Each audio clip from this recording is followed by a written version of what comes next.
This problem is number 22 from the 2008 AMC 8 math competition. And I really like this problem because it takes 4 or 5 different ideas to finally get to an answer.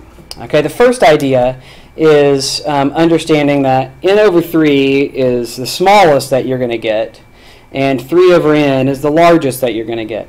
And so you're going to have 3-digit whole numbers that can either be expressed as n over 3 or 3 over n.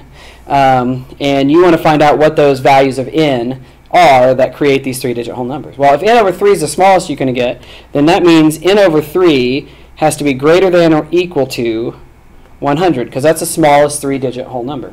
And so you can solve this and you find out that n has to be greater than or equal to 300. By solving that inequality, we've got this nice statement that tells us something about n. Then we need to think about, well, this is the largest it can be, so that means we say 3n has to be less than or equal to the largest 3-digit whole number, which is 999. If I solve that equation and divide by 3, I get n equals 333. And it's very easy at this point to think, oh, wait a second, here's my answer. 300 is the smallest, 333 is the biggest, so I just count how many numbers there are from 300 to 333, and that turns out to be 34. You subtract the numbers and add 1. So 333 minus 300 is 33 plus 1 is 34.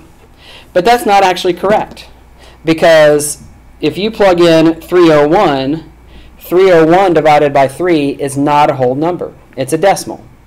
So 34 is not a correct answer. Instead, what we're really worried about is things that when divided by 3 are a whole number, which are multiples of 3.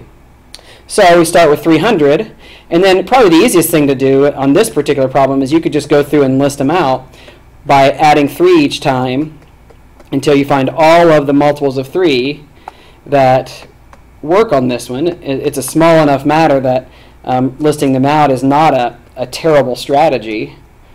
And so there's 1, 2, 3, 4, 5, 6, 7, 8, 9, 10, 11, 12. And so the correct answer on this problem is 12. But the other thing you could have done is know something about arithmetic sequences, which is what this is. And you just do the last number, 333, minus the first, divided by the difference, which is going to be 3, plus 1. And so you get 33 divided by 3 is 11, plus 1 is 12.